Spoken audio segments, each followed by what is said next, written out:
네, 앞서 전해드린 대로 북한이 오늘로 예정됐었던 예술단 사전점검단의 남측 방문 일정을 전격 중지했습니다. 북한이 돌연 방남을 중단한 배경을 놓고 의문이 커지고 있는데요. 네, 두 분과 자세한 소식 짚어보겠습니다. 신범철 국립외교원 교수 그리고 평양 국립교향악단 피아니스트 출신의 김철웅 씨 어서 오세요. 네, 어서 오세요. 네, 안녕하십니까.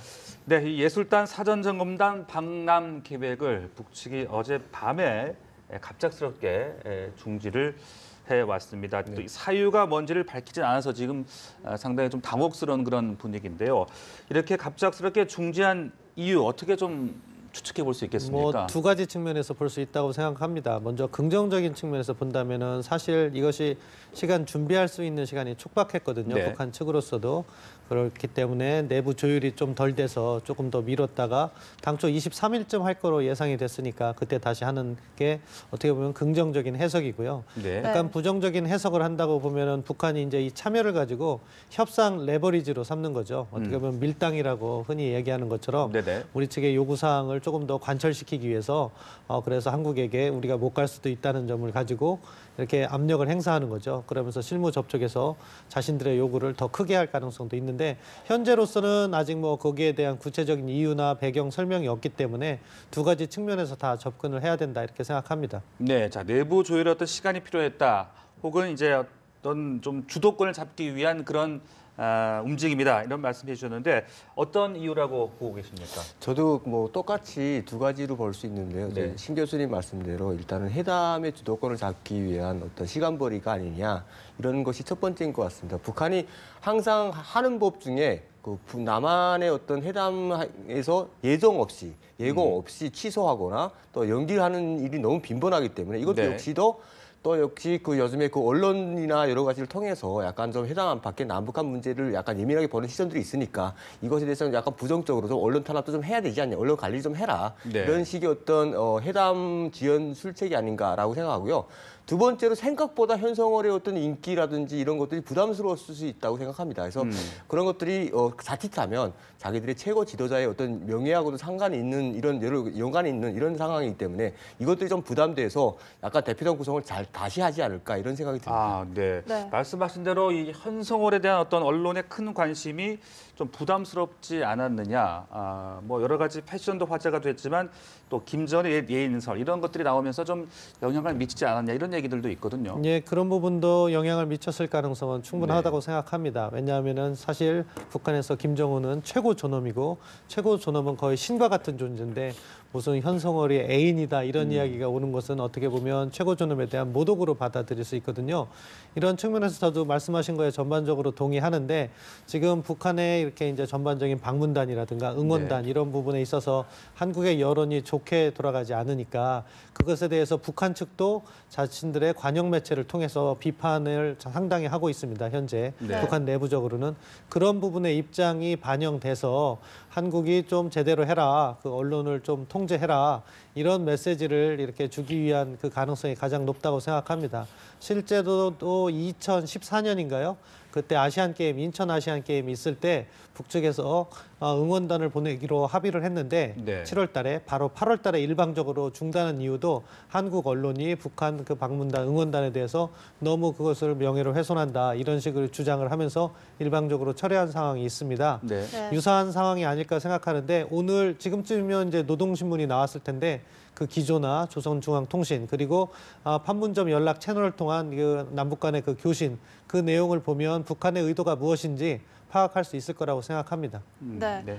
또 북한이 어제 심야에 이 일방적으로 통보를 했거든요. 네. 그렇다면 협상의 주도권을 지려한다는 분석이 나오고 있는데요. 네. 이는 어떻게 보고 계십니까?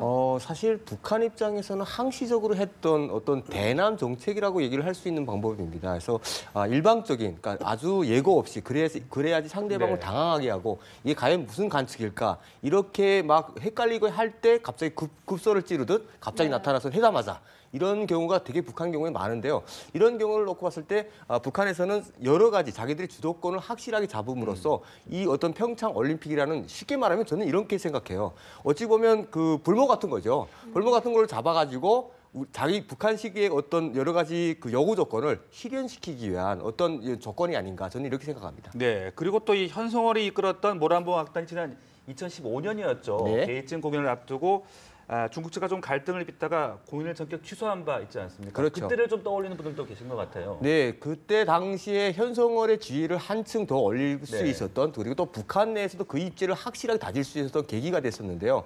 다른 것이 아닌 최고 지도자의 영상, 그리고 또 북한의 어떤 정책적인 영상들을 못 담게 하는 이유 때문에 당초 그 2,000명이 예약했던 그 공연을 취소시켰는데요. 그것을 보고 김정은이 역시 현성월답다라는 얘기를 했다는 설도 있을 만큼 그 이후에 현성월은 당정의 정치 후보위원까지 갑니다. 네. 이런 상황에서 현성월이 그 판단 하나로서 당시 물론 김정은의 그 어떤 그 사랑을 받아 있었지만 그 결정을 내릴 만큼의 그 어떤 영향력을 있었다는 건 대단한 것이었고 네. 현재 그거로 인해서 아직도 북한 내에서는 전설로 떠오르고 있는 이런 현성월의 입지를 확실히 다질 수 있는 이런 사건이라고 봅니다. 네, 그러니까 이번 중지도 어떨까요? 현성월이 좀 뭐 주도를 했다고 할까? 어떤 의견을 개진했을 가능성도 있다고 볼 수 있겠습니까? 그 당시에는 네. 현장에서 현성월이 보고 판단을 해서 평양과 연락을 한 거기 때문에 뭐 그때 결정적 역할을 할 수 있었다고 보지만 네. 지금은 북한 이 정책 당국에서 전반적인 한국의 분위기와 자기들의 지금 입장 그런 것을 조율하는 그런 신중한 결정을 지켰을 거로 추정이 되는데 그런 네. 면에서 현성월의 결정의 가능성은 뭐 조금 낮다고 생각합니다. 네네. 네, 또 이 통일부 당국자는 북한이 파견을 중지한다라고 밝히면서 이 중지가 일시적인 중지인지 아니면 완전한 중지인지를 놓고도 의견이 분분한데요. 교수님은 어떻게 보고 계십니까? 예, 뭐 통일부에서도 워낙 짧게 아마 그 통지문이 온 것 같아요. 그러니까 그 의미를 통일부에서도 다 열어놓고 이렇게 있는 것 같은데 북한으로서도 지금 김정은이 평창올림픽에 성공적 참여 이 이야기를 한 입장에서 네. 뭐 지금 판을 깨는 행동은 하지 않을 거라고 생각합니다. 네. 그런 차원에서 한국에게 보다 많은 요구사항을 하면서 약간 일종의 압박을 하는 거죠. 협상 전술 차원에서. 그런 부분이라고 생각하고요. 우리도 이런 부분은 의연하게 대응을 해야 된다고 생각합니다.